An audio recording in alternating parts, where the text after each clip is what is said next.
Hey there, everybody. Today we are here in Lisbon, Portugal, and with our friend Carlos from Santa Clara Bikes. We're going to talk about frame building and what it's like to start up a new frame building company here in Lisbon. So, Carlos, thanks for opening up your shop and giving us a tour. My pleasure. It's wonderful to have you here. Well, give us the nickel tour of the shop. Okay, well, essential part of any stop is a little kitchen area where I make my coffee. I'm really big into my specialty coffee, Right. so I got my little Looks like you're grinder and looks everything. like you're an AeroPress person. My AeroPress gets well used. Yeah, when you first start building, you don't need any of these machines really. You can just start with your files and everything like that. But these days, Yeah. uh, pick up. Normally, cut all our tubes on these milling machines. This is imported from the United States, a Sputnik main tube fixture for cutting my tube that helps me do that quicker and with greater accuracy. That milling machine over there is still waiting for a setup that's going to be used for cutting chain stays and seat stays for when we do our series builds. It'll just be a much quicker way to do it. What takes a long time normally in the building is of the frames is the setup of the machines. Yeah.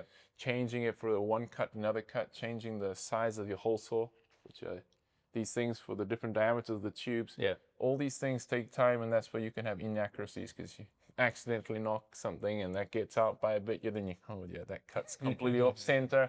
So the more automated things are, the better. Right. And so, thankfully, a lot of these old machines, industry don't want them anymore. Right. So you can pick them up for reasonably good prices. But sometimes it costs you more to transport them to your shop than actually what you buy them for. How did you find the machines, and did they ship them? Did you have to go and bring them over here? Or? Well, many hours spent sort of like on second-hand sites. We have one in Portugal, which is OLX, and also on the Facebook market, just looking for these things, looking for kind of like milling machines and trying to find them. Luckily, this particular one, a friend of mine, he has a beer business, and we got it moved on a pallet.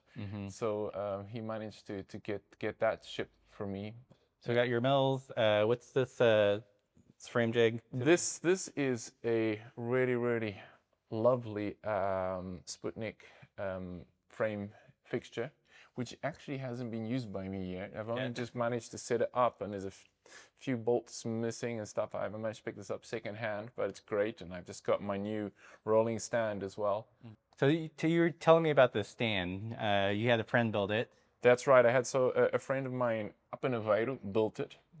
And I then went up there on the train and came back with the stand. It was claps, but Right. pretty hefty.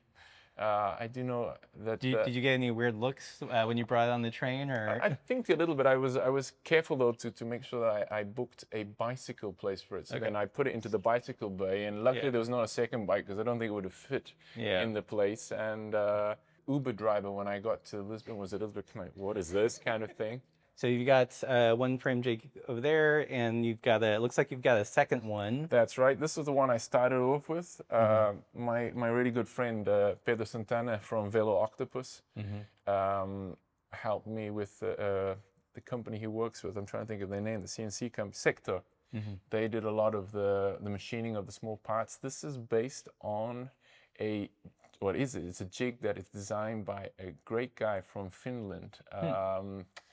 I'm trying to remember the name of the company. I will remember it anyway. He's wonderful in the way that he designs these things and he puts them then like online open source. I made a small donation to him with what I could towards sort of like his design. It's not as precise as the Sputnik, and I had a few problems that were down more like the way we sort of like conceived it. Little things that happened.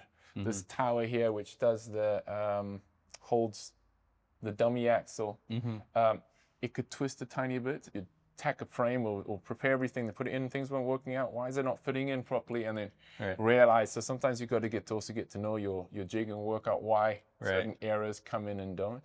So what do you have in the jig right now? Well, this here is a prototype mini long-tail bike that I'm doing actually for my wife.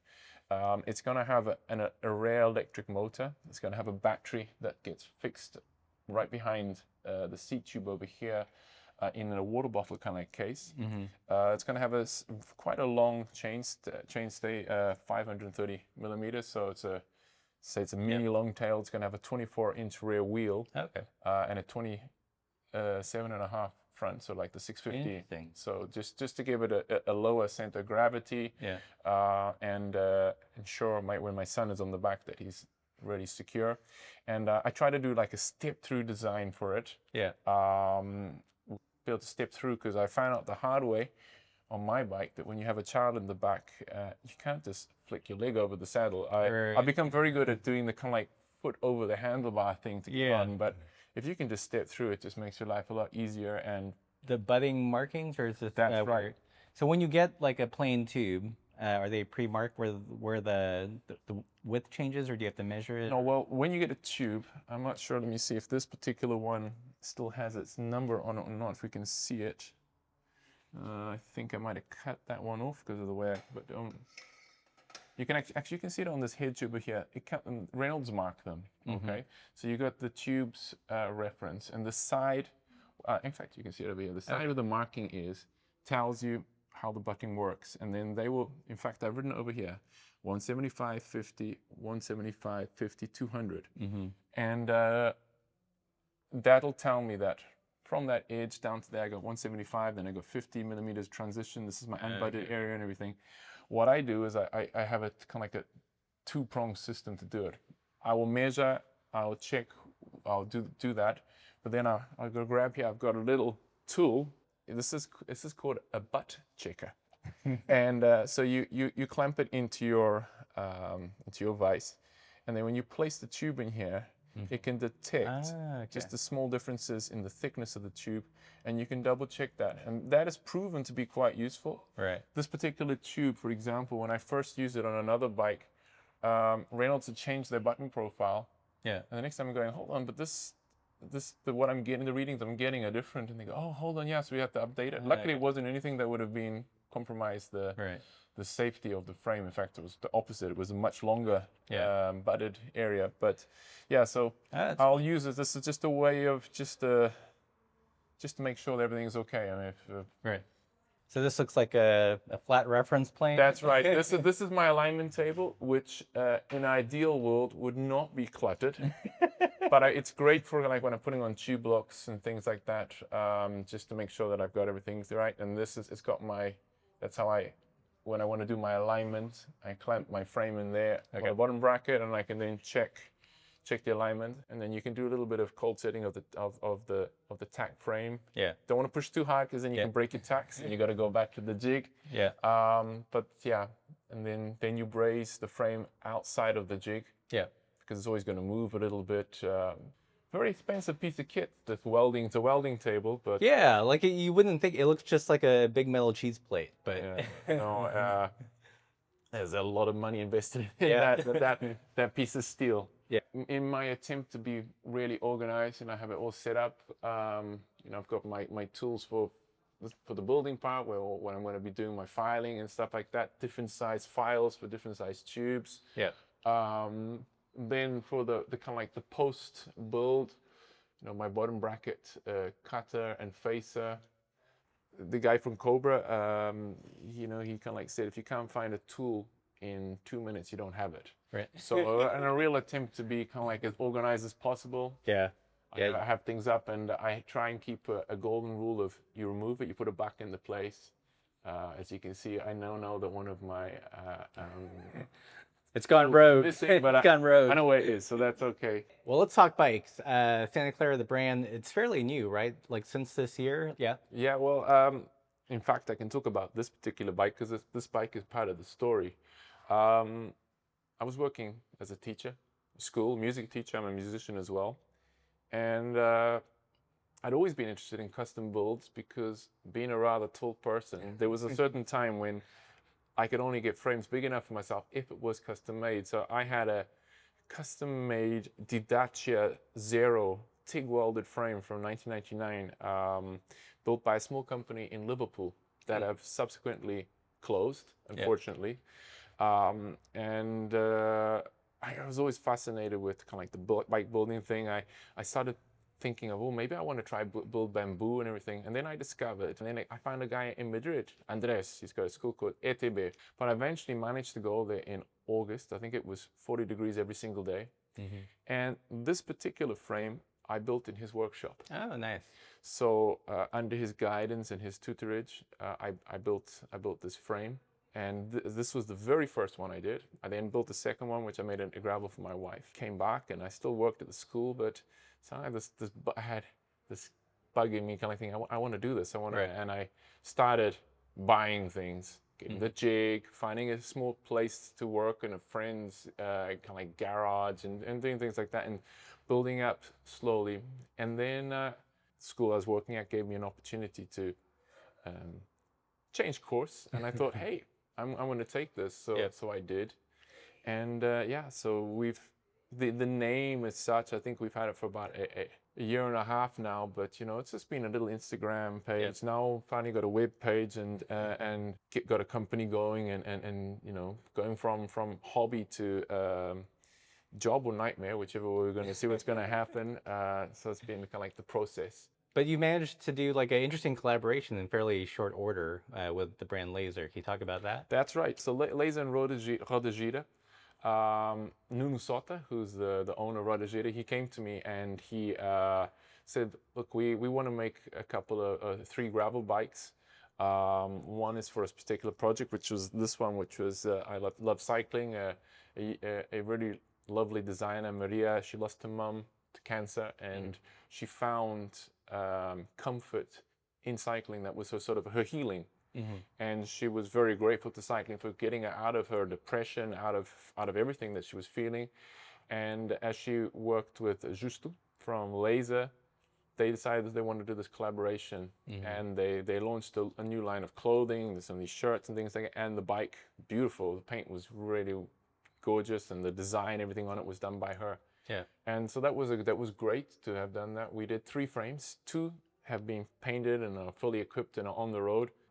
And it was great to work with these guys and have that one frame was in exhibition in Barcelona and Girona as well. I think, if I'm not wrong, in the Laser stores. Yeah. So yeah, that was a really cool thing, and it was wonderful to be given this opportunity, especially when, you know, you're a small name, no one really knows you. They didn't know then how focused I was on quality and precision. I think perhaps pleased I am, but I very set and kind of it has to be perfect, otherwise it doesn't leave here. And you know, they took a risk, and I think the bikes came out really nicely. So you did that project with Laser, and it sounds as if, you know, we were chatting before that you're hoping to do like a series build of gravel bikes. That's right. Yeah. So so give me kind of like the specs, like tire clearance, how long is the rear chainstay? Well, so the design that we're working on is to have quite a nifty. I want it to be 430 millimeter chainstays, so that, you know, we keep the bikes nice and zippy but stable. Working at 50 millimeter tire clearance. Okay, for 700. For 700, and it'll be more for 650, of course, 650B. We wanted bikes to be, you know, a bike that could be used for gravel, but also used for backpacking. So it's going to have rack mounts on it. It'll also you'd be able to put a 2x on. As well, if you were so inclined, and also to have sort of like a very modular cable system. In fact, to be pretty much similar to what we put on here, where you've got these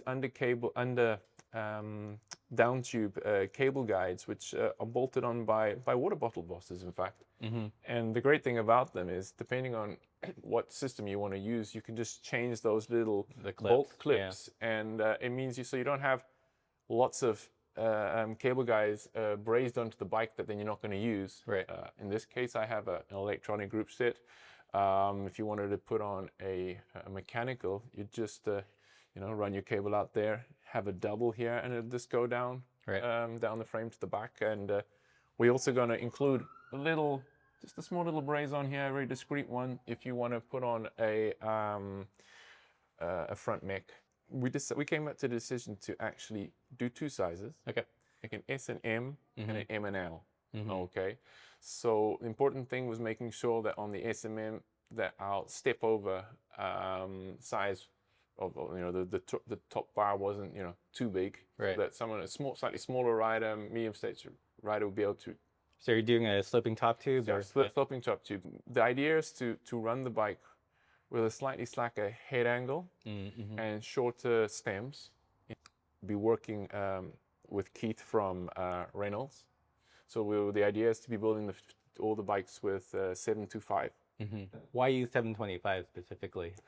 725, well, so it's a heat-treated chromoly, 4130, with the heat treating. Yeah. But it's a good, very good tube for a gravel travel bike because it's just so resistant to.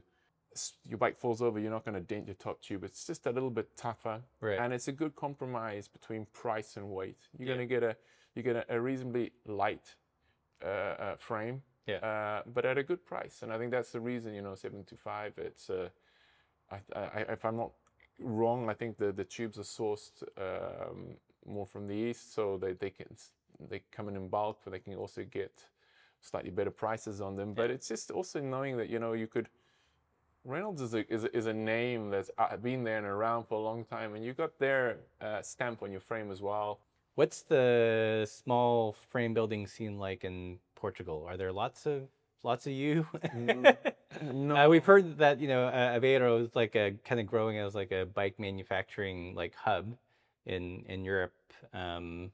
What's the small frame builder scene like? Small is the word. Very small. You can count the builders on one hand and have a couple of fingers still to go. You could go listing names, but there's in Aveiro and around there's of course there's Velo Octopus and Pedro Santana, and then nearby building custom frames as well as Eva Zenia. There's some of the older school people still building some frames. There's a guy in Ovar, Valdemiro, and but it's a small club. It's a very small club. Yeah, I mean there are very, very few people doing it, and everything is super expensive, and so I think that it's sort of like it distracts you from kind of like taking it from hobby level up to kind of like how to build, and then all the tools come from outside of. More and more we try and find like local companies that can, a CNC company, could you produce this, can we do this, and of course we know with all these wonderful tariffs and things that have been introduced, they also made things a little bit trickier for everyone. So it's a very small, very niche, and I'd like to hope a growing industry. I'd like to think that people will start realizing that the bikes that are designed and built for pro cyclists aren't necessarily the best thing for them. And often the best bike is the most comfortable bike and the one that's really suited for them. You got back problems, but that you're riding a bike with a 200 millimeter drop from saddle to handlebar, that might be the problem there. And maybe you 52 and you're just not quite as flexible as Pogacar is, So I think these things are important, and when people realize that a bike fit and comfort are the most important things, and saving 400 or 500 grams in a frame because it's in carbon fiber is not that important. Well, Carlos, thanks so much for the tour. Best of luck with the business. Thank you very much. Let us know when the series frames come out. We'll help share. And of course, the custom frames are available at any time. And it's always a pleasure to build something different for someone. Make that dream bike come true. A reality. kind of go all out.